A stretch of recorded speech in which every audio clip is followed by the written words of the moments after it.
안녕하십니까. YTN 라디오 황보선의 출발 새 아침 황보선입니다. 공인들, 고위공직자 성추문 잊을만 하면 아니요, 잊을 새도 없이 터집니다. 신뢰받던 사람들이 가해자인 경우 충격이 더 큽니다. 정의당 대표가 성추행한 사실 드러나서 직위 해제됐습니다.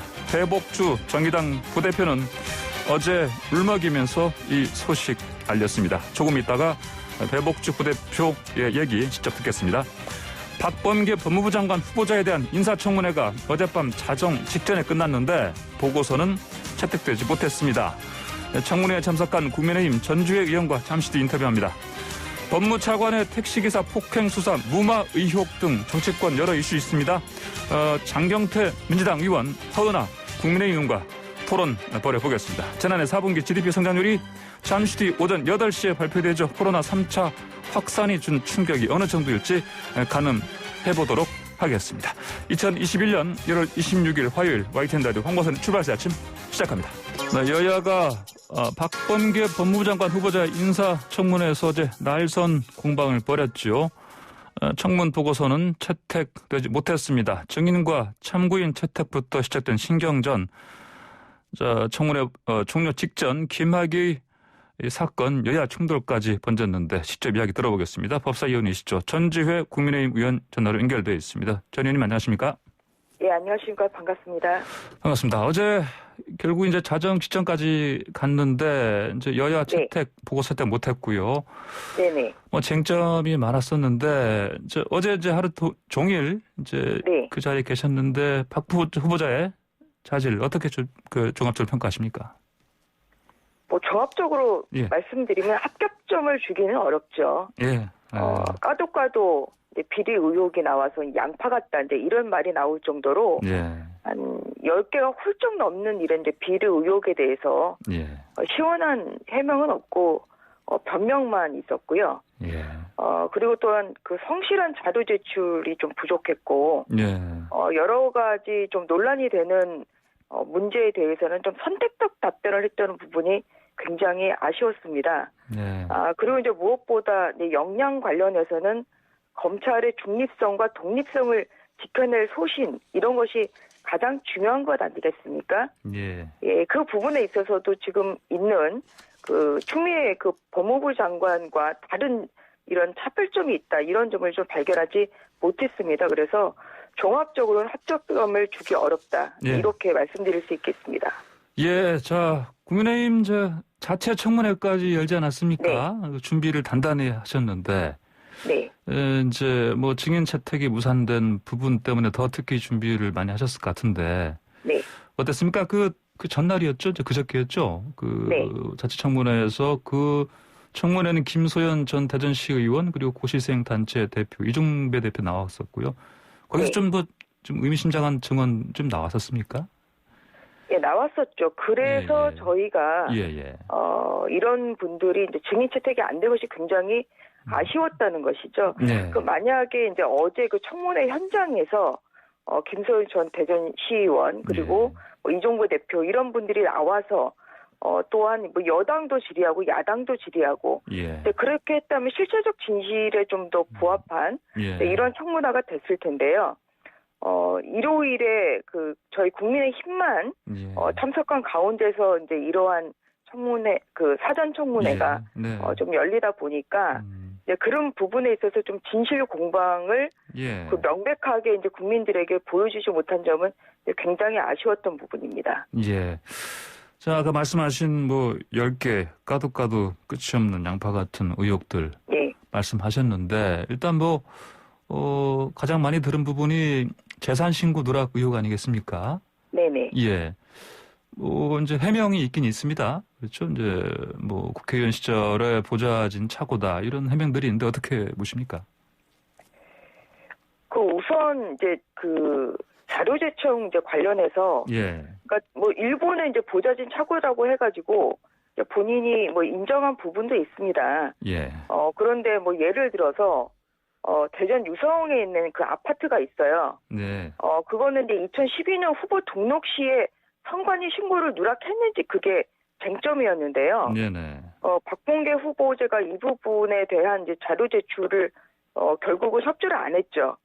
그래서 이제 이 부분이 이제 제대로 어제 예. 사실 규명이 좀 되지 않았습니다. 네. 한 가지 더 말씀드리면 박범계 후보자가 아시는 바와 같이 청문회에서 이러한 그 재산 그 자료 제출에 대해서 이제 불응할 경우에 예. 굉장히 엄하게 이제 후보자들 질타를 해왔거든요. 예. 지난 2013년 2월 그 황교안 법무부 장관 그 청문회 때는 예. 국민의 대표인 국회가에서 그 후보자 그 청문회라는 것은 과연 후보자가 도덕적으로 자질이 되느냐 안 되느냐를 검토하는 이런 자리이기 때문에 예. 프라이버시를 이제 주장하면서 자료 제출을 안 하는 것은 맞지 않다 이제 이렇게 질타를 했거든요. 그래서 그런데 이제 어제 네. 본인이 또 자료 제출 안 하는 모습을 보면서 내로남불의 이러한 모습을 볼 수 있어서 굉장히 씁쓸했습니다. 예. 자, 또 과거에 이제 박 후보자가 공동으로 설립했던 법무법인도 네. 사실 또 뭐 동마에 오르지 않았습니까? 네네. 예. 뭐 매출이 크게 올랐던 데 보니까. 예. 그 소속 변호사가 뭐 대전시 선거관리위원회 임명되게 되고요. 이 네네. 부분은 어떻게 어느 정도 어제 따져 물으셨습니까? 그러니까 이 부분도 지금 이제 매출이 이제 증가한 부분에 대해서 본인이 매출액이 언론 보도와는 좀 다르다 이제 이렇게 주장을 했는데요. 예. 부합하는 좀 자료는 부족했고요. 근데 이 부분을 이제 밝히기 위해서는 이제 결국은 뭐 필요한 자료, 뭐 수입 내역이나 예. 아니면 그로 인한 뭐 동생의 그 총 급여가 얼마나 증가했는지 이러한 좀 근거 있는 그 자료 제출이 있어야 예. 좀 더 저희가 면밀히 검증을 할 수 있지 않겠습니까? 예. 그런데 이제 저희 어제 오전에 또 이제 그런 자료 제출, 요 수입 내역이나 동생의 뭐 총 급여가 얼마였는지 제공을 요청했음에도 불구하고 이제 제출이 안 되었던 거죠. 그래서 이 부분에 있어서는 실제 뭐 그렇게 아주 시원한 예. 뭐 이러한 검증은 좀 할 수가 없었습니다. 그리고 예. 증인도 이제 채택이 안 되다 보니까 이러한 부분들이 굉장히 저희로서는 아쉬운 부분이라고 할 수 있겠습니다. 또 그 형사 사건도 좀 문제 아니었습니까? 이제 현재 진행이 네네. 되고 있는 것이 재판이요, 지금요. 검찰에 네네. 고발당한 사건. 예. 이제 재작년이 됐군요. 벌써 2019년에 국회 패스트트랙 충돌 사건 때 네. 그 관련 사건도 그렇고, 그다음에 아까 말씀하신 뭐 리허설이라고 할 수 있을까요? 근데 이제 사전 준비 네. 하셨을 때 거기서 나온 이제 사법시험 그 존치 주장하는 고시생 단체 네네. 회원 폭행 논란 관련해서도 이제 명예훼손혐의로 검찰이 좀 고발 당한 상황이죠. 이건 또 어느 정도 어떻게 지금 문제가 되고 있습니까? 그 형사 재판은 이제 박 후보자가 현재 재판을 받고 있죠. 예. 그리고 어제 제가 그 영상, 현장에 이제 그 영상을 방송에 나왔던 이제 부분을 예. 그걸 이제 틀면서 그 부분에 대해서도 이제 아직까지 본인이 뭐 폭행을 했다 안 했다 아직까지 그 부분에 대해서 이제 인정을 좀 안 하고 있었는데요. 예. 어제 이제 영상 속의 인물이 본인이다. 이제 이런 것을 인정을 했어요.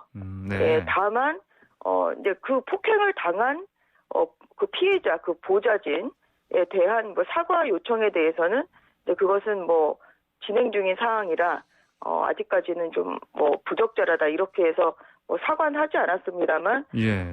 그 영상을 보면은 폭행 사실이 그대로 드러나고 있거든요. 네. 그 부분에 그 사진 속의 인물이 본인이다. 네. 이런 부분을 인정을 했습니다.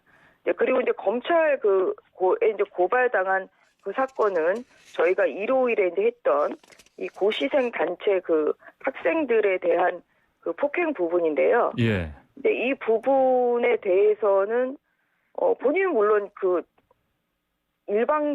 좀 어제 이제 변명으로 좀 일관을 했습니다.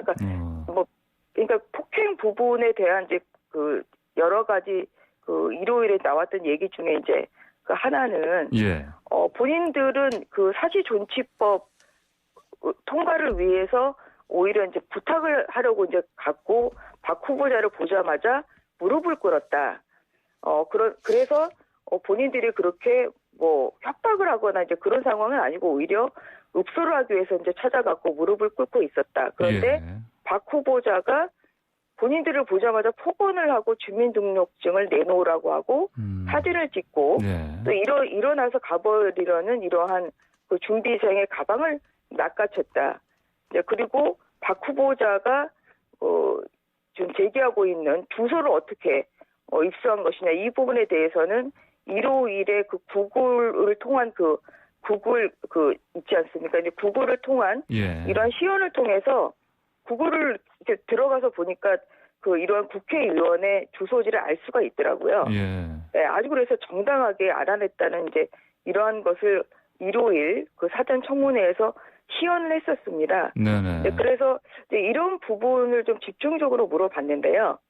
이제 본인은 이런 사실 뭐 폭언을 했다 아니면 주민등록증 내놓으라 이런 부분은 뭐 시인도 부인도 하지 않았습니다만 좀 아쉬웠던 거는 사실 이 사법준비생들이 약자 아닙니까? 그 박 후보자도 이제 고시 준비를 하면서 또 떨어졌던 이러한 기억이 있고요. 그래서 경험이 있고요. 그래서 이러한 그 준비생들이 절박한 입장에서 부탁을 법의 통과를 위해서 부탁을 하려는 이러한 것을 오히려 일방적으로 좀 경청하지 않고 오히려 적대시하는 이런 모습이 굉장히 실망스러웠다.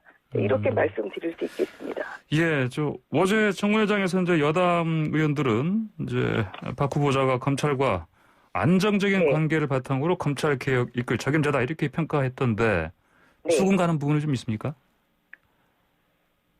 저희로서는 인정하기가 어렵죠. 왜냐하면 좀 가장 중요한 것이 지금 추미애 장관이 취임한 이후에 노골적으로 드러난 이런 권력 수사, 정권 관련 수사 무력화 아니겠습니까? 울산시장 선거 개입 사건, 라임 사건, 옵티머스 사건이라 뭐 현재 진행이 되고 있는 월성 1호기 경제성 조작 사건, 평가 조작 사건 이런 것들이 있는데요. 이러한 부분에 있어서 얼마나 그렇게 살아있는 권력을 권하는 수사를 할지, 근데 이것이 초미의 이제 관심사였는데요. 이러한 부분에 있어서는 오히려 지금 박 후보자도 이제 검찰 개혁에 마무리 투수를 하겠다 이제 이렇게 이야기는 하고 있습니다만 결국은 그 검찰 개혁이 무엇이냐? 그것은 결국은 현 정권의 수사를 무력화하고 검찰을 무력화하고 장악하겠다 이러한 생각을 가지고 있는 걸로 이렇게 읽혔기 때문에 여당 의원들이 보는 거와는 달리 저희는 그 부분에 있어서는 좀 소신을 가지고 있지 않다. 이렇게 판단을 내렸던 것입니다. 어제 이제 가장 많이 나왔던 것이 김학의 전 차관의 이제 불법 출국 금지 이 사건 이제 여기에 대한 시각도 굉장히 다른 거예요. 절차적 이야기를 이제 절차적 정의를 얘기하면서 왜 하필이면 이 사건이냐? 사실 법의 평등이라는 것은 법 앞에 어떠한 사건의 차이가 있어서는 안 되지 않겠습니까? 그래서 뭐 인정할 거 인정을 하고 그러니까 처벌의 필요성을 인정을 하고 하지만 절차가 좀 그러니까 적법하지 않았다. 이렇게 인정을 했어야 되는 것이 맞죠. 그런데 이 부분에 있어서도 속 시원하게 그렇게 이런 절차 위반 이런 점을 인정하지 않았습니다. 그래서 이런 것을 보면 결국은 어떠한 색안경을 끼고 지금 검찰의 사건을 보는 거 아니냐. 이러한 생각을 가질 수밖에 없었습니다. 네, 전재 위원께서는 그러면 어제 또 방금 이제 말씀하신 김학의 전 차관 문제요. 이게 박범계 후보자는 공수처가 이거 맡아서 할 문제다 이렇게 지금 얘기를 했습니다. 동의를 한 것 같은데요, 보니까요. 근데 그게 근데 그 부분 굉장히 여야 간에 좀 논쟁이 있었는데요. 근데 그게 이제 법률상으로는 이게 김학의 전 차관의 이러한 불법 출국금지 사건은 이제 검사가 연루돼 있잖아요. 그래서 이제 검사가 연루돼 있을 때는 공수처법에 따르면 이것은 검사의 고위공직자 혐의를 발견한 경우에는 사건을 수사처 이첩하여야 한다. 했기 때문에 이제 이첩할 수밖에 없는 것이죠. 그런데 이제 이첩 시점에 대해서 현재 해야 되느냐 아니면은 공수처가 아직 그 공수처장만 있지 어떠한 그 수사기관으로서의 예. 모습을 아직 못 갖추지 않았습니까? 예. 수사체로서 예. 그 완성이 됐을 때 이첩을 해야 되냐 이런 부분에 있어서는 좀 여야 간의 해석이 좀 달랐습니다. 아, 그러시군요. 자, 그러면 이제 어제 그 청문 보고서 채택을 못했고요. 그러면 국민의힘 쪽에서는 뭐 지명 체류해야 한다 이런 입장이신 것이죠? 예, 그런 입장을 지금 견지하고 있습니다. 그리고 예. 이제 그 대통령이 또 다시 한번 청문 그 보고서 채택 요청을 좀 하실 거기 때문에 예. 그때 이제 요청이 오는 대로 여야 간사 간의 협의를 좀 해서 예, 보고서 그 채택 여부를 다시 한번 좀 협의는 해야 될 것 같습니다. 이게 이제 보고서는 지금 이제 채택이 이제 연기된 거다 지금 그런 상황 아니겠습니까? 그렇죠? 네, 그렇습니다. 예, 다시 요청이면 그때 다시 한번. 예, 하지만 뭐 국민의힘은 요청 하더라도 좀 찬성하기는 어렵다. 예, 그런 입장입니다. 만약에 또 이제 채택 안 되고 임명 강행하면 어떻게 하실 겁니까? 그러면 이제 27번째 그 채택 보고서가 보고서가 이제 채택이 안 됐음에도 불구하고 임명 강행되는 그런 불통의 모습을 보일 수밖에 없겠죠. 예, 그러시군요. 지난번에 저희가 그 전재수 더불어민주당 의원과 인터뷰를 한 적이 있는데 공수처 1호 사건은 울산 고래 고기 사건 같은 게 될 것이다 이렇게 얘기했습니다. 전망 어떻게 하십니까? 울산 고래 사건보다는요. 저희는 이제 김지덕 이제 공수처장 그 후보자 지금 이제 공수처장입니다만 이제 지난주 화요일에 이제 청문회를 했는데 이 부분에서 굉장히 신중한 이제 답변을 했고요. 그리고 이제 완벽한 이제 수사체가 성립이 된 다음에 사건의 중요성인데 이런 것을 보고 이제 하겠다는 이제 그렇게 했습니다. 그리고 이건 결국은 이제 그 야당 정치인을 좀 겨냥한 것 아니겠어요? 울산 고래 사건은 그것이 바로 이제 울산시장 선거 개입 사건의 단초가 됐던 것이라고 저희는 그렇게 생각을 하고 있습니다. 그렇기 때문에 오히려 이런 그 정치적인 이슈에 이제 명을 떼지 않고 정말 국민들의 시각에서 국민들이 봤을 때 어떠한 그런 아주 그 살아있는 권력의 문제를 다루는 이러한 사건이 1호 사건이 되는 것이 가장 공수처 출범의 바람직한 부분이라고 할 수 있겠죠. 그래서 그 부분은 공수처가 출범을 했으니까 국민들이 좀 봐주시면 좋을 것 같습니다. 알겠습니다. 전 의원님 오늘 말씀 여기까지 듣겠습니다. 감사합니다. 예, 수고하셨습니다. 네, 지금까지 전주회 국민의힘 의원과 함께했습니다. 네, 황보선의 출발사 아침 1부 마치고요. 광고 잠깐 들은 다음에 잠시 뒤 2부에서 정의당 배복주 부대표 전화로 연결해서 김종철 대표 성추행 관련해서 직위 해제된 그 사건 관련해서 얘기 좀 들어보겠습니다. 네, 황보선의 출발새 아침 2부 시작합니다. 저희가 어제 출발새 아침 마치면서 깜짝 놀랐습니다. 그 김종철 정의당 대표가 이 성추행 사건 때문에 직위 해제됐다. 이 소식이 들어왔었는데 또 어제는 또 고 박원순 전 서울시장 성폭행 의혹 사건 조사해온 국가인권위가 또 결론을 도출했죠. 성추행이 있었다. 이 결과를 내놨습니다. 자, 관련 소식 정의당 배복주 부대표 전화로 연결해서 좀 얘기 듣겠습니다. 안녕하십니까? 안녕하십니까? 네. 저 어제 그 기자회견 하시면서 좀 울먹이시더라고요. 네. 뭐 심경이 굉장히 처참하셨을 것 같은데. 김종철 당대표 이 성추행 사건 그 발표하시면서 어떤 심경 어떠셨는지 좀 말씀해 주십시오. 저는 어떻게 표현해야 될지 모르겠는데 어쨌든 많은 분들한테 너무 많은 실망을 드리는 것 같아서 죄송한 마음이 되게 컸던 것 같아요. 그리고 앞으로 당에서 이런 문제가 발생하지 않으려면 어떤 이제 대책이 필요할까 이런 생각하고 좀 그런 생각하면서 발표했던 것 같습니다. 개인적으로도 이 소식 처음 접하셨을 때 많이 놀라셨지 않으셨습니까? 아마도 제가 이제 제일 먼저 이제 들었기 때문에 아마 많은 국민이나 당원들보다는 제가 조금 충격이 먼저 있었기 때문에. 그 처음 들으셨을 때 이걸 어떻게 해야 되나? 처음에 들었을 때는 이제 그냥 저는 이제 이런 반성폭력 운동을 했었기 때문에 꼭 피해자 지원을 했던 경험이 있기 때문에 뭐 절차적으로나 이제 뭐 방법적으로는 크게 이제 고민하지 않았는데 이제 피해자가 어떻게 이 부분을 이제 잘 극복할 수 있을까 이런 이제 그게 제일 방점을 뒀던 것 같습니다. 장혜영 의원에 대한 걱정이 있었다는 말씀이시지 않습니까? 네네네. 예. 자, 김종철 대표가 인정을 확실하게 하고요. 성추행 사건. 네네. 그리고 처음에는 어제 제가 소식을 들었을 때는 뭐 자진 사퇴한다 이렇게 나오던데 이제 결과적으로는 직위 해제인 것이죠? 네, 요거 약간 정리를 해서 말씀을 드리면, 일단 이제 피해자가 신고를 하고, 그리고 이제 가해자인 김종철 대표가 이제 그 사실을 본인이 인정하고, 인정하면서 이제 자기가 사퇴를 하겠다고 피해자에게 말씀을 드렸고, 그때 이제 사퇴는 결심을 하신 거고, 이제 다만 이제 당에서 당 입장은 어쨌든 직위 해제를 결정하였고, 그리고 사퇴 발표를 그날 동시에 했던 거죠. 자, 장혜영 의원이 이제 의미심장한 얘기를 했습니다. 피해자 다움이란 결코 없다.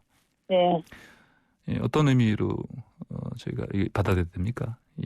저희가 이제 보통 이제 성폭력 피해자라고 하면 사람들에게 슬프고 힘들고 그리고 뭔가 무기력하고 이렇게 피해자는 뭔가 약한 사람, 뭐 아픈 사람 이런 식으로 우리 사회에서 약간 그런 이제 피해자다움이라는 고정관념이 있잖아요. 피해자가 이래야 된다. 근데 이제 피해자다움이라는 것은 모든 사람이 다양하듯이 많은 피해자들은 본인이 어떤 선택과 결정에 따라서 다양한 모습을 보일 수 있고 다양한 대응을 할 수 있고 다양한 감정을 가질 수 있다. 이런 취지로 보시면 될 겁니다. 사실 이 사건이 발생한 후에 문제 제기를 한 장혜영 의원이 사실 자신의 이름을 이렇게 밝히지 않고 사실은 익명으로 하고 싶었을 글을 쓸 가능성이 높은데 이렇게 결심을 이렇게 하게 된 그 이유랄까요? 그걸 어떻게 보십니까? 이제 정확하게 처음에는 이제 본인이 피해자임을 밝히지 않으시려고 했었던 것 같고요. 다만 이제 피해자의 피해를 입고 의정 활동을 하고 정치를 한다는 것이 장혜영 의원의 신념상 본인은 피해자 장혜영과 국회의원 장혜영이 있잖아요. 이건 분리될 수 없고 일상에서 자기가 피해자라는 것을 말하지 않고 의정 활동을 하는 것이 자기는 되게 힘들었던 것 같아요. 그래서 자기가 이름을 밝히고 본인이 국회에서 일상적인 정치를 할 수 있는 것이 일상의 회복이기 때문에 본인이 피해자임을 밝히면서 정치를 동시에 할 수 있는 그런 이제 뭐랄까 좀 더 솔직하고 본인이 피해자라는 것을 사람들이 인정하는 가운데서 정치를 하는 것이 자기 목소리를 정확하게 낼 수 있다고 판단하셨던 것 같아요. 그렇군요.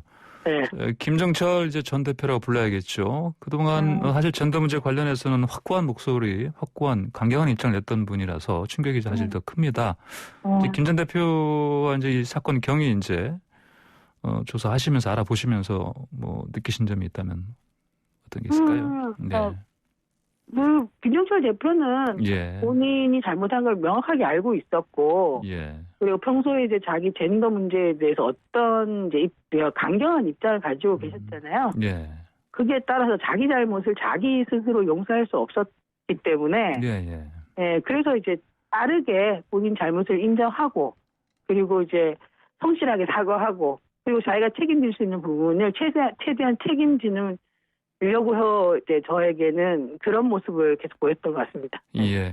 자, 정의당에서 사실 이 문제 공론화하는 결정이 쉽지 않았을 것 같습니다. 쉽지 않은 건 아니고요. 당연히 당대표가 이런 성추행이 발생한 아주 엄중한 상황이면 당연히 국민들에게 얘기하고 그리고 보고하고 말씀드리고 그에게 맞는 엄중하고 엄격한 어떤 징계를 하는 것, 그 과정을 네네. 국민들에게 말씀드리는 것이 저희는 예. 너무 당연하다고 생각이 공당으로서 책임 있는 모습이라고 생각했기 때문에 예. 어렵다기보다 어떻게 잘 말씀드릴까 이런 생각을 했던 것 같습니다. 제 피해자인 장혜영 의원은 형사상의 고소는 고려하지 않는다. 이렇게 제가 들었습니다. 네, 장혜영 의원은 처음부터 수사기관에 자신의 피해 사실을 증명해서 거기서 가해자를 처벌하는 목적이 아니라 정의당의 그 공동체적 해결, 즉 정의당이 당을 믿고 당이 이 대표에 대해서 엄중하게 책임을 묻고 그리고 그에 따른 징계를 해야만 하고 그것이 당을 위한 거고 당 입장에서 당을 이제 믿고 있는 많은 당원들에게 그런 이제 대표를 당이 엄중하고 엄격하게 이제 징계하는 모습을 보이면서 당의 변화까지 이끌어내는 것이 그 본인의 장혜연 의원에겐 더 중요한 게 생각됐고 그 방식으로 해결을 하겠다라고 본인이 선택을 하신 거고 결정을 하신 거예요. 네. 예. 자, 그 당원들 사이에서는 좀 격앙된 목소리도 들립니다. 심지어 해체까지 얘기를 하던데. 자, 앞으로 어떤 체제로 가는 겁니까? 이제 오늘 이제 저희가 또 대표단 회의를 합니다. 오늘요? 오늘 이제 오후에 하는데 우리 당이 어떤 체제로 가야 하는지에 대해서 이제 토론을 하고 빨리 결정을 하면 이번 주 내로 이제 당원분들에게 얘기하고 갈 건데요. 비상 대응 체계는 맞는데 그것이 이제 정당을 재창당하는 수준이야. 정당을 해산해야 되느냐 이런 문제에 대해서는 아직 구체적으로 정확하게 합의된 사항이 없어서 제가 말씀을 드리기가 어려울 것 같습니다. 그러면 안건으로 심지어 해체, 해산 이런 부분까지도 얘기가 나올 수는 있겠습니다. 그렇죠? 아니요, 그렇지는 않습니다. 그렇진 않고요. 그건 아니고요. 비상 대응 체계의 방식과 그리고 향후의 재발 방지 대책 그리고 당원들에게 이런 부분을 좀 더 성실하게 소통하는 것 이런 내용의 흐름으로 회의를 하게 될 것 같습니다. 사실 지금 정의당은 그 당원들 탈퇴하는 문제도 사실은 걱정스럽지 않으십니까? 이번 사건 때문에.